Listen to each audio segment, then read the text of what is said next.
Hello everyone, welcome back to my YouTube channel Momentous Mind. और आज हम literary period का most important part new classical period देखेंगे। और इससे पहले मैं रिनेशा और रिफॉर्मेशन एंड रेस्टोरेशन जो पार्ट है लिटरेरी पीरियड के वो एक्सप्लेन कर चुकी है। अगर जिसने वो वीडियो नहीं देखी प्लीज़ जाकर देख लें, क्योंकि इन सभी वीडियो में काफ़ी इंपॉर्टेंट की फैक्ट के द्वारा सभी जो राइटर रहे हैं इन सभी पीरियड के उनके वर्क को हाईलाइट किया गया है in very easy way and की फैक्ट के द्वारा। और सारे इंपॉर्टेंट पॉइंट उसमें इंक्लूड किए गए हैं। लेकिन कुछ इंपॉर्टेंट पॉइंट है जैसे कि जो उसके अंदर की जो एज आती है जैसे कैरोलिन एज है, जो केविन एज है, वो सब हम वन बाय वन करके छोटी वीडियो में देख लेंगे, जिससे कि हमारा और भी सारा जो लिटरेरी पीरियड है वो सारा क्लियर हो जाएगा। अभी फ़िलहाल जो मेन टॉपिक है हम वो देख रहे हैं। तो आज के इस मेन टॉपिक में हमने न्यू क्लासिकल पीरियड को लिया, जिसमें कि सारे जो न्यू क्लासिकल एज है, चाहे वो अगस्तन एज हो या फिर एज ऑफ जॉनसन हो, वो सब चीज़ को सारी एज के बारे जो राइटर रहे हैं उनको देखेंगे और उनके वर्क और उन्होंने क्या इंग्लिश हिस्ट्री में अपना कंट्रीब्यूशन दिया वो सब हम इस वीडियो में देखने वाले हैं।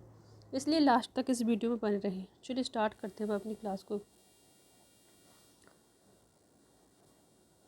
फर्स्ट ऑफ ऑल हम देख रहे हैं कि न्यू क्लासिकल एज में कौन कौन सी एज आती है। New classical period is broadly associated with 60 and से 70-98। न्यू क्लासिकल जो पीरियड था वो 1660 से 1798 तक रहता है, क्योंकि इसके बाद रोमांटिक पीरियड स्टार्ट हो जाता है जो कि लिरिकल बैलेट के एस्टेब्लिश से हुआ था, जिसमें William Wordsworth and ST. Coleridge की पोएम्स पब्लिश्ड हुई थी। और इसी के पब्लिश होने से जो इंग्लैंड में रोमांटिक पीरियड स्टार्ट हो जाता है। Though its eternal phase and boundaries vary by textbook, it is commonly divided into the Restoration Age। और ये कॉमनली डिवाइडेड किस में है? रेस्टोरेशन एज में डिवाइडेड है, अगस्तन एज में and age of Johnson. Augustan restoration age का time period था वो रेस्टोरेशन एज, जिसको एज ऑफ ड्राइडन भी हम कहते हैं, जानते हैं, 1660 से लेकर 1700 तक। एंड इसके बाद जो एज स्टार्ट होती है वो होती है इसमें अगस्तन एज, जिसको एज ऑफ पोप बोलते हैं हम। उसका टाइम पीरियड 1700 लेकर 1745 तक माना जाता है मैन, क्योंकि अलेक्जेंडर पोप के डेथ के बाद ही इसका टाइम पीरियड को एंड माना जाता है। लेकिन कहीं कहीं 70-50 में भी मान लिया जाता है, लेकिन हम इसको 1745 मानेंगे। द एज ऑफ जॉनसन होती है 1750 से 45 से लेकर 1798 तक। इसके बाद वो एज स्टार्ट हुई थी वो एज ऑफ जॉनसन एज, उसके बाद से रोमांटिक एज की स्टार्टिंग होती है। नेक्स्ट हम की फीचर देखेंगे जो कि हमें याद रखनी चाहिए। सबसे इम्पोर्टेंट जो इसके फीचर है जो न्यू क्लासिकल एज से पूछे जाते हैं, जहाँ से क्वेश्चन बनते हैं, मैंने वही वन लाइनर ग्रुप में लिया है। और ये एग्ज़ाम नेट और असिस्टेंट प्रोफेसर लेवल एग्ज़ाम में आते हैं। जो मैंने की फैट इसमें इंक्लूड किए, ये एडवांस लेवल की क्लास है, इसलिए इसे क्लास को एक नहीं 2-3 बार ज़रूर रिवाइज करें। New classical age is also called the age of reason, age of prose and reason and age of Enlightenment. और ये क्वेश्चन भी बन जाता है कि किस एज ऑफ एनलाइटमेंट किस एज को कहा जाता है, या फिर एज ऑफ प्रोज या age of prose and reason किसको कहा जाता है। इस तरह से क्वेश्चन पूछ लिए जाते हैं। कभी कभी हमें पता नहीं होता कन्फ्यूजन में कि कौन सी एज को कहा जाता है, इसलिए हमें थोड़ा लिंक करके पढ़ना चाहिए कि किस एज को कौन सा क्या क्या कहा गया है। नेक्स्ट पॉइंट है इसका, it looked back to Greek and Roman classical literature specially Horace, Virgil, Aristotle and Homer. ये जो क्या था न्यू क्लासिकल एज, जिसको क्यों कहा गया था क्योंकि इसने क्या किया था, जो रोमन क्लासिकल लिटरेचर था उसका specially Horace, Virgil and Aristotle ने जो वर्क लिखे थे, जो लिटरेचर जो साहित्य लिखा उसके मतलब उधर जो उन्होंने पीछे लिखा था उसको इन्होंने दोबारा से हाईलाइट किया इस पीरियड में, मतलब उसको ही रिवाइज किया और उसकी ही कॉपी और मतलब उससे प्रेरित होकर इंस्पायर होकर इन्होंने अपना लिटरेचर लिखा है। कब? न्यू क्लासिकल पीरियड में। It's major deals ideas verse, reason, order, balance, restraint, decorum, correctness and clarity. इसके जो मेजर मुख्य आइडिया थे वो क्या थे? रीजन मतलब कोई ऐसे कि बिना सोचे समझे हम किसी पे बिलीव नहीं कर सकते। तो इसमें मोस्ट रीजन था ऑर्डर, मतलब देश, balance, restraint and decorum, correctness and clarity. ये सब चीज़ इसके फीचर कुछ आइडिया थे किसके, न्यू क्लासिकल एज के। Literature was expected to instructor as well as delight. और इसमें क्या कहा गया था, इसमें क्या था, लिटरेचर को क्या एक्सपेक्टेड करके लिखा गया था कि वो एक इंस्ट्रक्ट मतलब एक गाइडेंस का काम भी करे, कि हमारे जो सोशल कल्चरल और जो बैकग्राउंड है उससे एंड और उसके साथ हमें इंटरटेन भी करे। तो इसका मेन उद्देश्य यही था।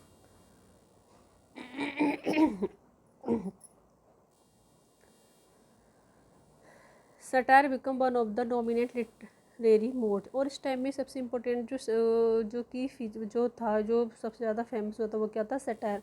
क्योंकि इस टाइम पे सब मोस्ट ऑफ द पोएट जो थे, जैसे कि ड्राइडन हो गए, अलेक्जेंडर पोप हो गए और थॉमस सेक्विल, इन सब ने क्या थे, एक दूसरे पे मतलब सटायर किया उनके कार्य को क्रिटिकल वर्क के द्वारा।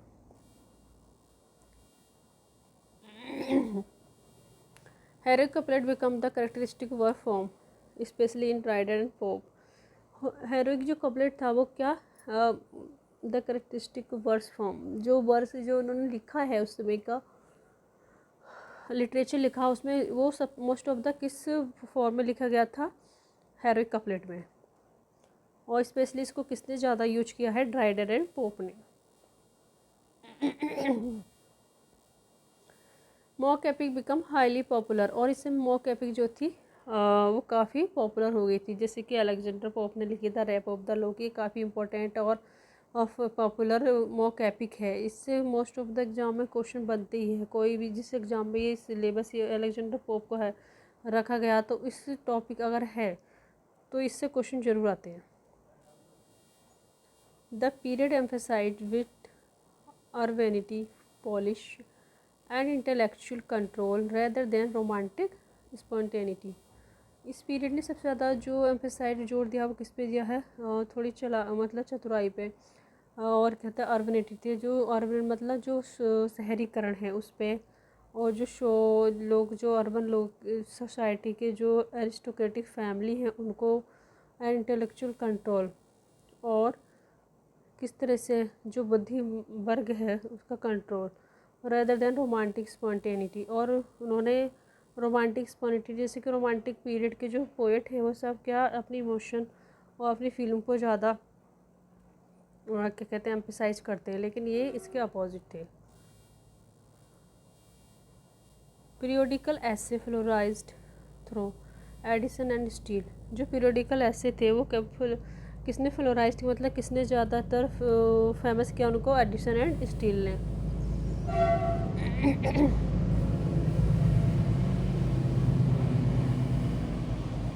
The modern English novel developed rapidly during the 18th century. और जो मॉडर्न इंग्लिश नावल थे जो अब लिखे जा रहे हैं वो किस दौरान ज़्यादातर क्या हुए थे, डेवलप हुए थे, 18th century. As eight 18th century मतलब जिसको age of new classical age माना जाता है, उसमें सबसे ज़्यादा डेवलप हुए थे क्या, modern English novel. The period witness the rise of literary criticism, dictionaries, biography and journalism. ये काफ़ी इंपॉर्टेंट पॉइंट है कि इस पीरियड में क्या हुआ था, किस सबसे ज़्यादा क्या मतलब किस चीज़ का सबूत है कि इसमें ही ये चीज़ें ओरिजिन हुई थी। सबसे ज़्यादा जो क्रिटिसिज्म हुआ था, लिटरेरी क्रिटिसिज्म, वो इसमें ही स्टार्ट हुआ था। डिक्शनरीज लिखी गई, बायोग्राफियाँ लिखी गई एंड जर्नलिज्म इसमें न्यू क्लासिकल एज में। Romanticism eventually reacted against many new classical principle. The lyrical ballad 1798 is conventionally associated with the beginning of English Romanticism. जो रोमांटिसिज्म था वो किसके अगेंस्ट क्या था, many new classical principle. New classical age के बाद जो रोमांटिक एज स्टार्ट होती है तो उन्होंने काफ़ी मतलब किसी बहुत सी जो न्यू क्लासिकल एज के जो फीचर थे वो उनके अगेंस्ट थे, कौन, रोमांटिक, और मोस्ट ऑफ द प्रिंसिपल जो उसके सिद्धांत थे।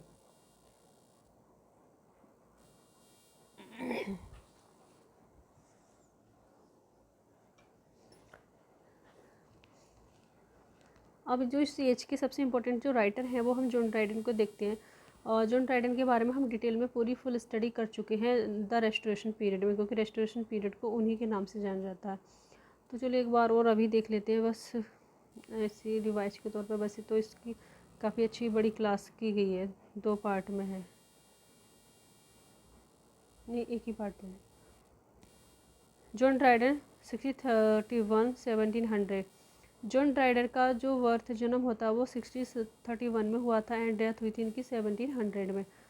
Is the great transitional figure between the restoration and Augustan literature. और ये सबसे इम्पोर्टेंट मतलब पर्सन थे कब, रेस्टोरेशन पीरियड में और अगस्तन पीरियड में, जब अगस्तन और रेस्टोरेशन पीरियड लिखा गया था। और इनके जो इम्पोर्टेंट वर्क हैं अब हम वो देख लेते हैं कि इन्होंने क्या इम्पोर्टेंट वर्क जो है लिखे हैं।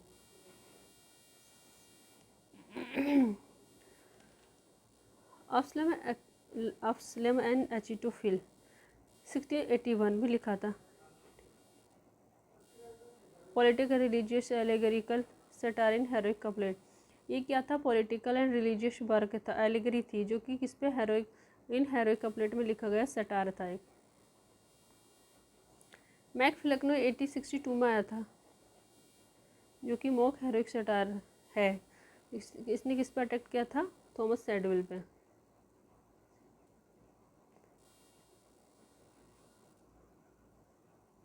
ये गलत टाइप क्या है शायद, थॉमस सैकविल है। An essay of dramatic poesy, an essay of dramatic poesy 1668 में आया था। और ये क्या था, landmark work of English literary. ये काफ़ी इम्पोर्टेंट वर्क था और ड्रामेटिक क्रिटिसिज्म था, और इसमें ड्रामेटिक क्रिटिसिज्म को यूज किया गया है। An essay of dramatic पोइसी।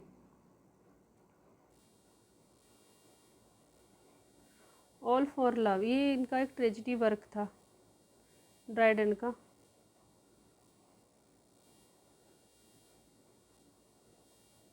क्योंकि heroic tragedy based on Shakespeare Antony Cleopatra.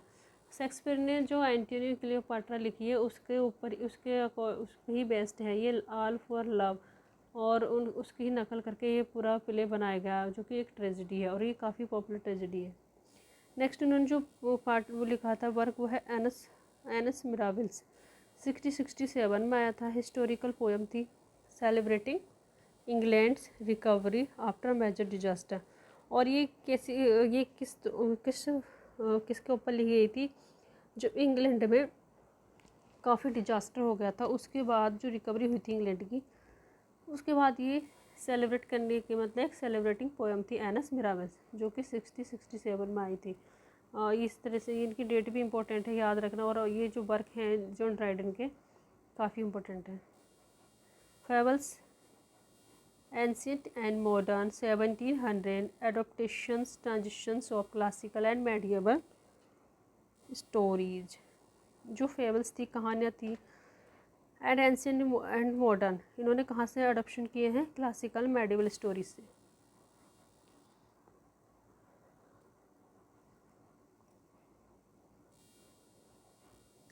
Major contribution,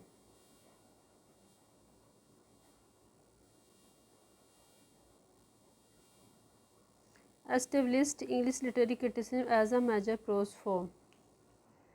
इन्होंने क्या किया था, सबसे ज़्यादा जो कंट्रीब्यूशन दिया था इंग्लिश लिटरेचर में वो क्या था, इन्होंने इंग्लिश लिटरेरी क्रिटिसिज्म को एस्टेब्लिश किया as a major prose form. जैसे मतलब प्रोज फॉर्म में एक मुख्य पार्ट इसको भी यूज किया, क्या है, लिटरेरी क्रिटिसिज्म भी होना चाहिए। इससे पहले लोग क्रिटिसिज्म पे इतना कम ही लिखते थे, लेकिन इनका सबसे ज़्यादा इंपॉर्टेंट रोल इनका ही रहा है, जिसने लिटरेरी क्रिटिसिज्म को स्टार्ट किया था, एस्टेब्लिश किया था इंग्लिश प्रोज में। इम्पोर्टेंट एग्जाम फैक्ट देख लेते हैं हम। Dryden is often called the father of English criticism. और ड्राइडन को ही क्या कहा जाता है, फादर ऑफ इंग्लिश क्रिटिसिज्म कहा जाता है। और इनका वर्ड्स जो कंट्रीब्यूशन था, जो उन्होंने वर्ड्स यूज किया था इंग्लिश लिटरेचर में, वो क्या था, हेरोइक कपलेट और स्ट्रॉन्गली इन्फ्लुएंसिंग पॉप। और इससे पॉप काफ़ी प्रभावित हुए, इसलिए उन्होंने जो the Rape of the Lock है अपना मॉक एपिक, वो हेरोइक कपलेट में ही लिखा है।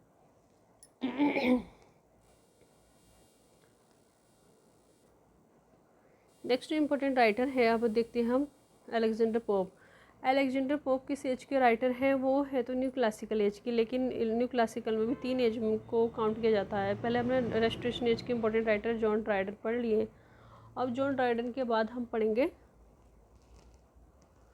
अलेक्जेंडर पोप को, जो कि जिनके नाम से द ऑगस्टन एज स्टार्ट होती है और किस कब से 1600 नहीं 1660 से 1645 तक।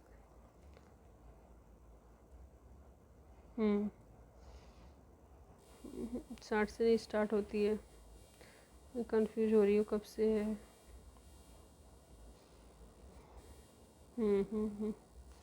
सॉरी 1700 से 1745 तक।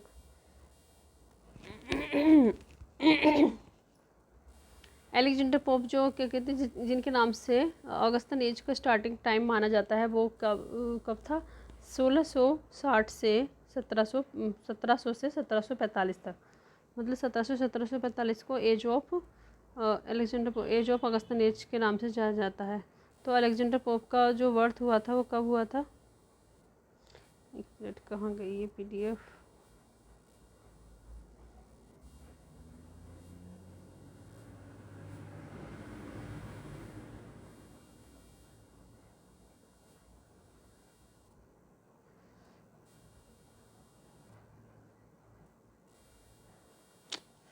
एक सॉरी फॉर दिस, पता नहीं ये फ़ोन क्यों हैंग कर रहा है इतना।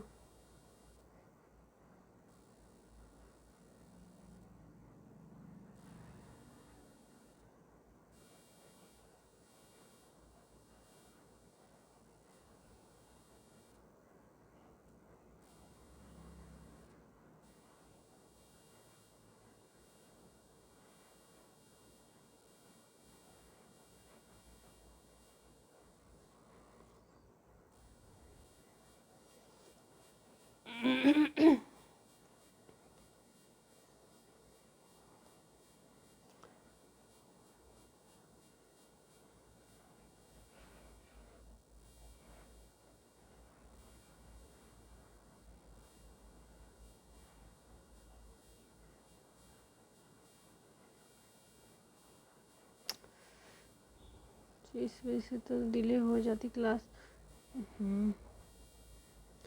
कौन से राइटर पढ़े थे हम? अलेक्जेंडर पोप को।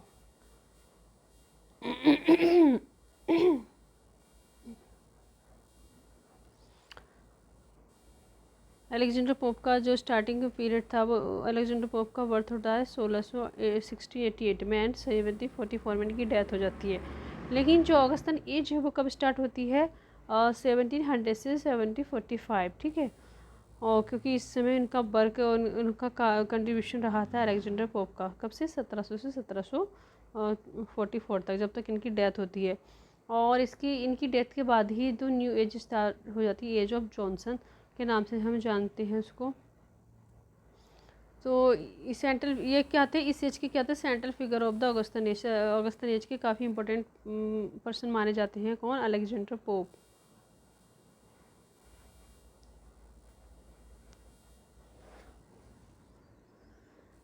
इनके कुछ इंपॉर्टेंट वर्क देखते हैं जो काफ़ी इंपॉर्टेंट है, एग्जाम में पूछे जाते हैं। NSC criticism.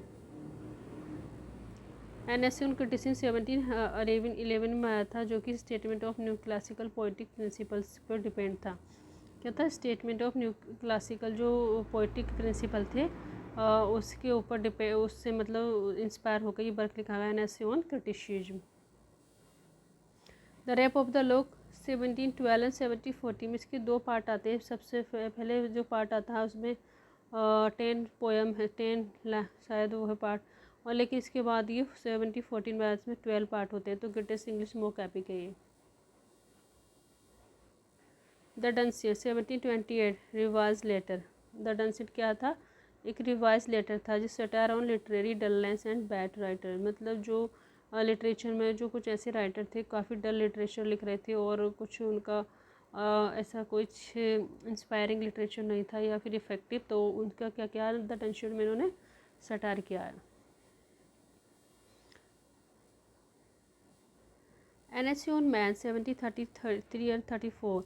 एन एसे और मैंने ये क्या है फिलोसफिकल पोएम है ये लिखा हुआ ऐसे है, लेकिन ये इस तरह से क्वेश्चन पूछ लिए जाते हैं कि ये क्या है, किस जॉनर में लिखा है, ऐसे है, नॉवल है, पोएम है, और ये हम कंपनी कंफ्यूज जाते हैं कभी कभी एग्जाम में, हमें पता नहीं चलेगा कि ये पोएम है। तो ये क्या है, अलेक्जेंडर पोप की पोएम है an essay on man. Philosophical poem है concerning humanity reason and the universe, जिसमें किस चीज़ पे कंसर्न किया गया, ध्यान दिया गया है, ह्यूमैनिटी पे और रीजन पे कंसर्न किया गया है एंड द यूनिवर्स पे, ठीक है। एपिस्टल टू डॉक्टर आर्बुथनॉट आर्बुथनॉट ये क्या है, 1735 में आया था ये। Satirical self defence and portrait of contemporary society, मतलब सेल्फ डिफेंस करने के लिए और उन्होंने ये वर्क लिखा है, और पोर्ट्रेट ऑफ कंटेम्प्रेरी जो उनके समकालीन जो सोसाइटी थी उनके एनवायरनमेंट में, जिस तरह से उनका सब मतलब मजाक बनाते थे, क्योंकि उनको काफ़ी बीमारियां थी, किसको, अलेक्जेंडर पोप को।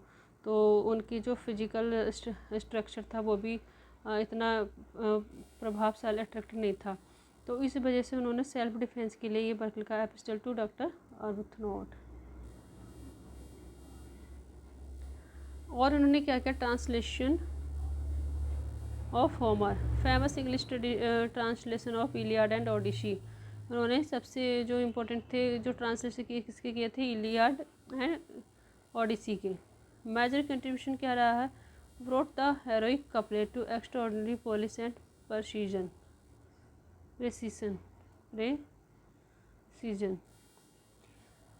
इन्होंने क्या किया, हेरोइक कपलेट को और एक्स्ट्रा ऑर्डिनरी करके मतलब उसको और थोड़ा संक्षिप्त अच्छे से मतलब शो पब्लिश किया है, अपने वर्क में यूज किया है। इम्पोर्टेंट टाइटल क्या है, poet of correctness, master of the heroic couplet, और इनको इम्पोर्टेंट टाइटल क्या देगा, poet of correctness on master of the heroic couplet. ये क्वेश्चन ये बन सकता है कि किस पोएट को ये टाइटल मिला है। की फार्मूला क्या है, पो रिप्रेजेंट विट रीजन सैटायर क्लासिकल रेस्टोरेंट। इनका जो इम्पोर्टेंट वर्क है द रैप ऑफ द लोग, इसके कुछ की फैक्ट देख लेते हैं, क्योंकि ये काफ़ी इंपॉर्टेंट वर्क है और ये हर एग्जाम में पूछे जाने वाला वर्क है और इससे क्वेश्चन जरूर आते हैं। इसका जॉनर क्या था, ये मॉक एपिक थी, मॉक हेरोइक एपिक थी, जो कि एक ट्रिवियल मैटर पे एक एलोबरेट तरीके से एपिक स्टाइल में लिखा जाता है और एज अ मॉक स्टाइल में, मतलब सटायर के रूप में। तो इसको क्या कहा, मॉक एपिक। क्या इसका सेंट्रल इंसिडेंट क्या, अ लॉक ऑफ हेयर इस कट फ्रॉम बेलिंडा। एक इसमें हीरोइन है जिसका नाम बेलिंडा है, उसकी एक मतलब बालों की लट काट ली जाती है, इसके ऊपर ही सारी घटना घटी जाती है। ये पूरी क्या कहते हैं, पूरी जो मॉक एपिक है लिखी गई है।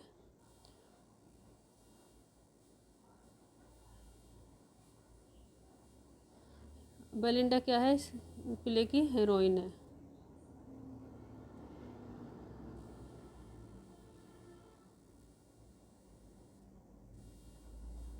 ये बार बार क्या हो रहा है इस PDF में, भगवान।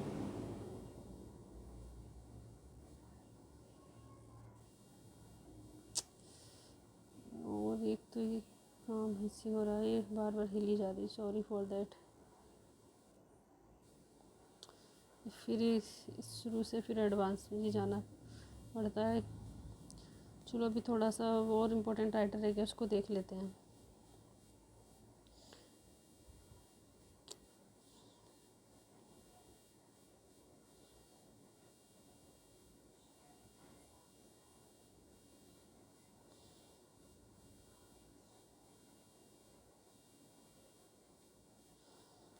ये सब लिटरेरी पीरियड से ही लिया हुआ वर्क है।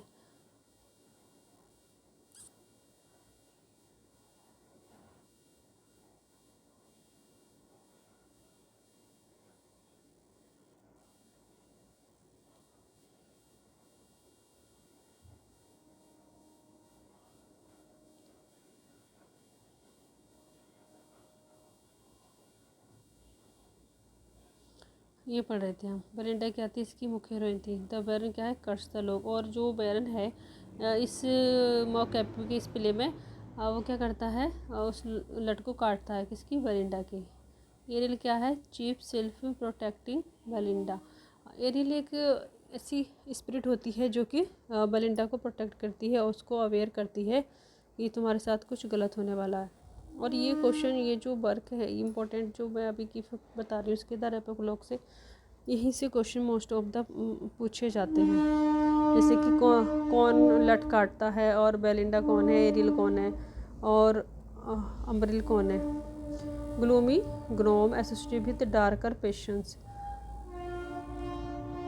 केव of spleen source of irrational emotion and disturbance का प्रतीक है। ये पर्पस क्या है इसका? Satire rise the trivial quarrels of fashionable society by treating them in epic style. मतलब इसमें इस जो मॉकअपिक है इसमें अलेक्जेंडर पोप ने ये दिखाया गया कि किस तरह से एरिस्टोटल के बड़े बड़े जो फैमिली होती हैं काफ़ी सभ्य, उनमें किस तरह से उनका जो रूटीन होती है, वो किस तरह से उनका जीवनचर्या है, लाइफ स्टाइल है, वो सब इसमें एलोरेट करके दिखाया गया है।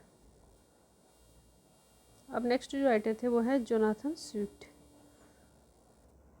जोनाथन स्विफ्ट भी अगस्तन एज के इम्पोर्टेंट राइटर माने जाते हैं।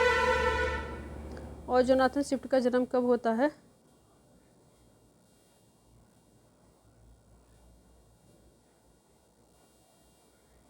जोनाथन स्विफ्ट का जन्म हुआ था 1667 से 1745। Is one of the greatest prose satirist of English literature. जो कि क्या थे? सबसे मतलब इम्पोर्टेंट ग्रेटेस्ट प्रोज सटायरिस्ट थे। और इन्होंने भी काफ़ी सटायरिक वर्क लिखे हैं। जैसे इनका इम्पोर्टेंट वर्क क्या है? Gulliver travels 1726। इससे भी काफ़ी क्वेश्चन बनते हैं गुलिवर ट्रेवल से। Satirical prose masterpiece attacking human pride politics and society. इन्होंने किस पे सटायर किया है? ह्यूमन प्राइड, जो मानव का घमंड होता है, जो ईगो होता है उस पर, और पॉलिटिक्स पे, राजनीति पे, सोसाइटी समाज पे। अ मॉडेस्ट प्रपोजल क्या था? Powerful satirical pamphlet criticize British policy toward Ireland. A modest proposal लिखा है 729 में। ये क्या था? पावरफुल सटायरिक एक पैम्पलेट था जिसने किसकी क्रिटिसाइज किया, किसको क्रिटिसाइज किया है? ब्रिटिश जो पॉलिसी है, ब्रिटिश की जो नीति है उसको, एंड उस किसके अगेंस्ट? आयरलैंड के प्रति। A tale of a tub. A tale of a tub is 1704 में रिलीजियस इंटेलेक्चुअल सटायर है। ये किसने लिखा है? जोनाथन स्विफ्ट ने। इस तरह से क्वेश्चन पूछ लिए जाते हैं तो हमें पता नहीं होता ये कहाँ कहाँ से क्वेश्चन आ गए। ऐसे लगेगा हमें अगर ये पहले आ गए तो, जैसे कि नेट के क्वेश्चन आ गए, लेकिन ये अगर हमारे सिलेबस में English history of English literature दिया गया है तो उसके हमें इंपॉर्टेंट राइटर और उनके वर्क ज़रूर पता होना चाहिए। The battle of the books. The battle of the book भी इनका है, जोनाथन स्विफ्ट का, 1704 में लिखा। Satire involving the conflict between ancient and modern. Journal to Stella. Journal to Stella भी इनका है, important person letter writing work है। मेजर कंट्रीब्यूशन क्या था? Elevated prose satire to extraordinary power. And important exam fact में देख लेते हैं। स्विफ्ट क्या थे? Satire often use irony, exaggeration, parody and irony of tone. ये सब इनके क्या थे?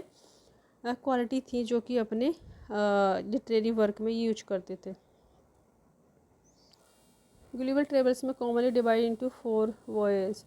ये किस 4 मुख्य यात्राओं में, समुद्री यात्राओं में डिवाइड किया गया है। इसमें लिलीपुट, ब्रॉबडिंगेंग और लेपुटा एंड हॉर्नहम्स, इन सब 4 पार्ट में डिवाइड किया। ये क्वेश्चन बन जाते हैं कि किन पार्टों में डिवाइड किया है गुलिवर ट्रेवल्स को। आपको 3 दे देंगे और एक कोई दूसरा दे दे, कोई अलग सा कुछ नाम दे देगा, इसलिए आपको ये सब नाम पता होना चाहिए, इनको नोट कर लेना। नेक्स्ट जो राइटर हैं वो है जोसेफ एडिसन।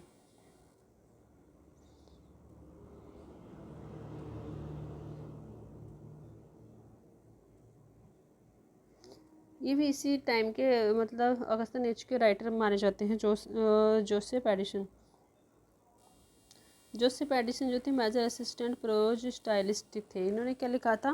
मुख्य ऐसे लिखे हैं और कुछ प्रोज के स्टाइल भी इन्होंने लिखा।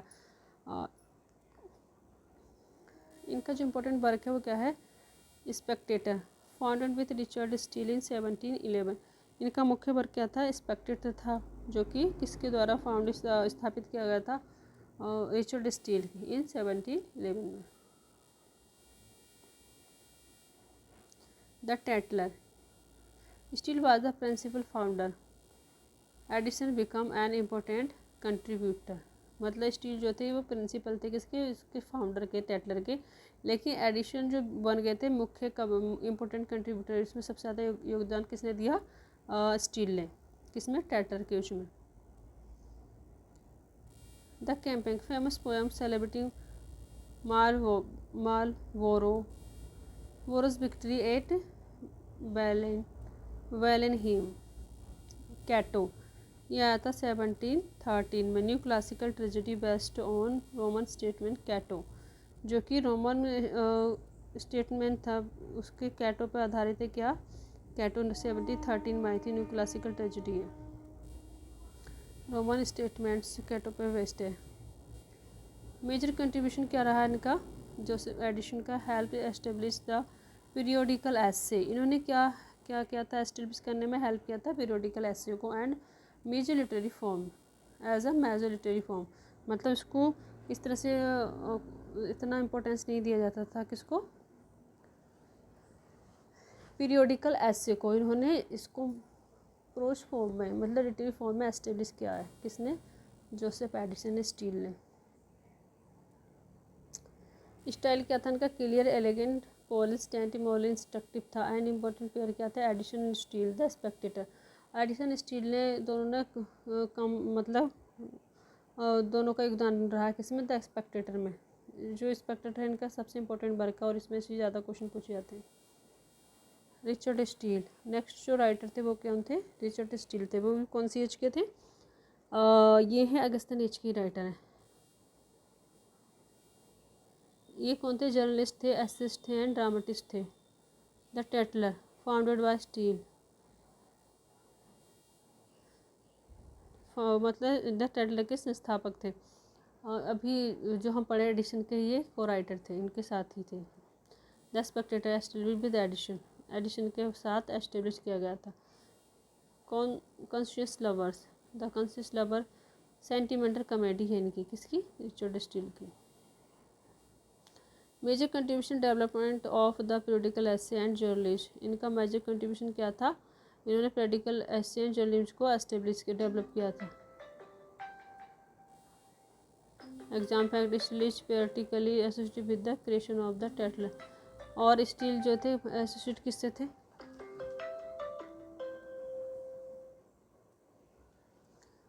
Creation of the Tatler. Samuel Johnson, great charm of literature. Samuel Johnson को क्या कहा था, ग्रेट चार्म ऑफ लिटरेचर। अब नेक्स्ट जो राइटर आते हैं वो सैमुअल जॉनसन आते हैं, जिनके नाम से the age of Johnson start होती है। वो कब होती है, 1745 से 50 से 1798 तक। इनका जन्म होता है सैमुअल जॉनसन का 1709 में एंड डेथ होती है 1784 में।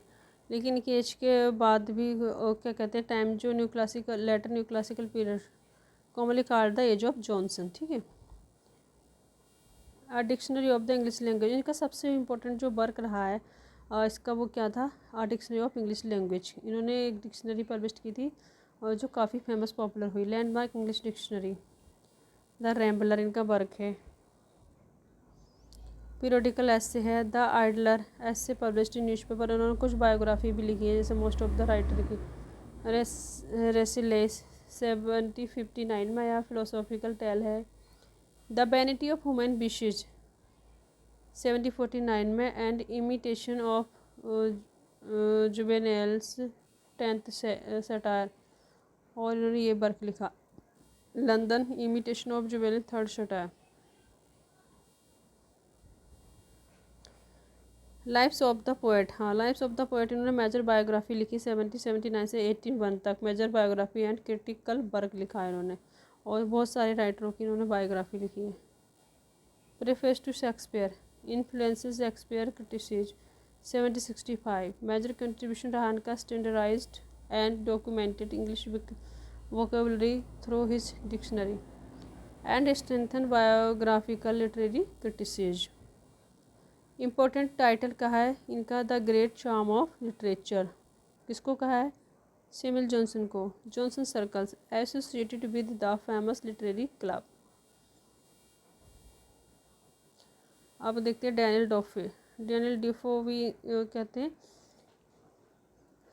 न्यू क्लासिकल एज के काफ़ी इंपॉर्टेंट राइटर हैं, और ये लास्ट लेटर जो न्यू क्लासिकल एज थी उसके राइटर माने जाते हैं। इनका जन्म होता है 60 में और डेथ होती है 70-31 में। नहीं, ये ऑगस्टन एज के राइटर माने जाएंगे, क्योंकि इनकी डेथ 71 में हो जाती है, क्योंकि ऑगस्टन एज हमारी 45 में वो हो रही है एंड। ये कौन थे? जर्नलिस्ट थे, पैम्पलिटर थे एंड नॉवलिस्ट थे। Robinson Crusoe 1719 pioneering English novel of individual survival and enterprise. Mall Flanders इनका वर्क रहा है। रॉबिन्सन क्रूसो ने लिखा है, फिक्शनल ऑटोबायोग्राफी थी। रॉबिन्सन क्रूसो किसका वर्क था? डैनियल डोफे का। और मॉल फ्लैंडर एक फिक्शनल ऑटोबायोग्राफी है इनकी। फिक्शन मतलब काल्पनिक ऑटोबायोग्राफी 1722 में आई थी। आज journal of the plague year. आज जर्नल क्या था? ऑफ द प्लेग ईयर 1722 में आया था। Pseudo documentary account of the great plague. Major contribution रहा इनका, help establish the realistic English novel. इन्होंने क्या हेल्प किया था? जो रियलिस्टिक इंग्लिश नॉवल थे उसको एस्टेब्लिश करने में उन्होंने काफ़ी कंट्रीब्यूशन दिया है अपना इंग्लिश लिटरेचर में। एंड इम्पोर्टेंट एग्जाम एसोसिएशन क्या था इनका? डिफो, मतलब हम याद करें डिफो, रॉबिन्सन क्रूसो। सब डैनियल डिफो का सबसे इम्पोर्टेंट क्या है? Robinson Crusoe. ये पढ़े ना इसकी स्टोरी को। सैमुअल रिचर्डसन नेक्स्ट जो राइटर थे वो father of epistolary novel. Samuel Richardson को क्या कहा जाता है? The father of epistolary novel. यहाँ से भी हमारी क्वेश्चन कंप्लीट होते जा रही है, क्योंकि ये टाइटल जो है यही हमारे एग्जाम में पूछे जाते हैं, क्योंकि हमारे जो एग्ज़ाम है वो कैसे होते हैं, मल्टीपल चॉइस क्वेश्चन होते हैं, उसमें केवल वन लाइनर फैक्ट ही पूछे जाते हैं। इसलिए हमें ज़्यादा स्टडी करके भी कुछ याद रहता नहीं, हम मोटी मोटी किताबें नहीं पढ़ सकते। इसलिए जितना हो सके हमें ये वन लाइनर और ये की फैक्ट याद रखनी चाहिए। इसमें से ही हमें सारी चीज़ें क्या कहते हैं पता लग जाती है, और यहीं से एग्ज़ाम में क्वेश्चन आते हैं। पामेला। सैमुअल रिचर्डसन का इंपॉर्टेंट वर्क क्या था? पामेला। और पामेला से तो हर हमेशा ही क्वेश्चन आती हैं किसी न किसी एग्जाम में, अगर ये वर्क तुम्हारे सिलेबस में इंक्लूड है तो। फेमस एपिस्टोलरी नॉवल था कौन? Pamela. And Clarissa major epistolary novel and psychological study है ये 1748 में आया था, और ये 1740 में आया था Pamela. The Charles Grandison 1753-54 moral social novel. Major contribution क्या था? Develop the epistolary forms and psychological analysis. Important exam fact, Richardson and epistolary novel.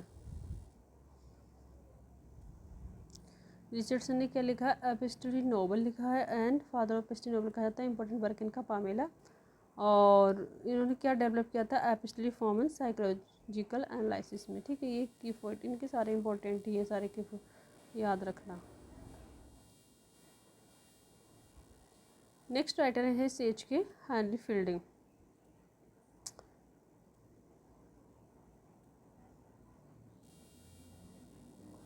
Henry fielding को क्या कहा जाता है? Father of English comic novel.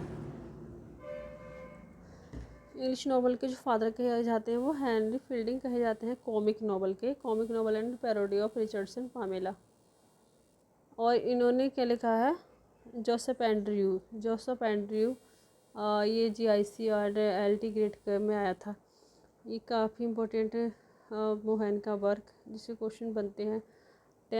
Tom Jones ये भी important है। 1749 में मेजर कॉमिक रियलिस्टिक नॉवल है ये। जोनाथन विल्ड सटायरिकल नॉवल है।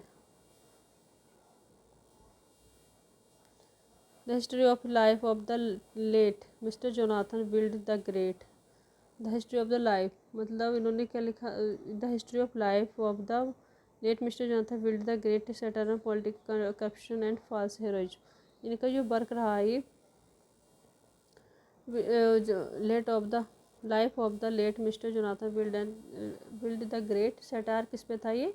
Political corruption and false heroism, जो मतलब पॉलिटिकल करप्शन हो जाता है और क्या कहते हैं फॉल्स जो हेरोइज्म होता है, जो मतलब दिखावा करते हैं लोग कि वो बहुत स्ट्रॉन्ग है, बहादुर है, हीरो मतलब ऐसा, और लेकिन एक्चुअल में ऐसे नहीं होते, तो उस पर क्रिटिसाइज है, सटायर है।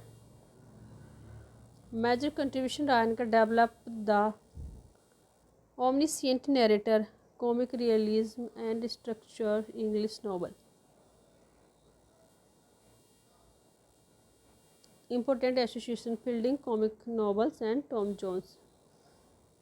जॉर्ज फील्डिंग ने क्या लिखा, कॉमिक नॉवल लिखे हैं, टॉम जोन्स लिखा, और इनका सबसे इम्पोर्टेंट जो राय वो है, इनको कहा जाता है father of English novel. Joseph pentene का इम्पोर्टेंट वर्क है। और कितना देखें इसमें भी तो काफ़ी है। चलिए हम जल्दी से रिवाइज कर लेते हैं, अब ज़्यादा की फैक्ट के रूप में होगा बस।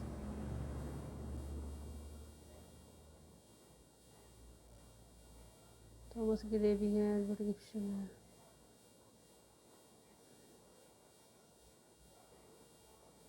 चलिए आज हम अपनी इस क्लास को यहीं पे फिनिश करते हैं, आगे हम नेक्स्ट क्लास देखेंगे। हमने किसको पढ़ लिया, हेनरी फील्डिंग को पढ़ लिया, क्योंकि थोड़ी एनर्जी डाउन हो रही है, तो अच्छे से क्लास हो नहीं पा रही है। चलो ठीक है, अगर आपको ये क्लास पसंद आई तो प्लीज़ लाइक करें, चैनल को सब्सक्राइब करें। नेक्स्ट क्लास में हम इसका सेकंड पार्ट देखेंगे, जिसमें काफ़ी इंपॉर्टेंट की पॉइंट हैं। And thanks for watching this video.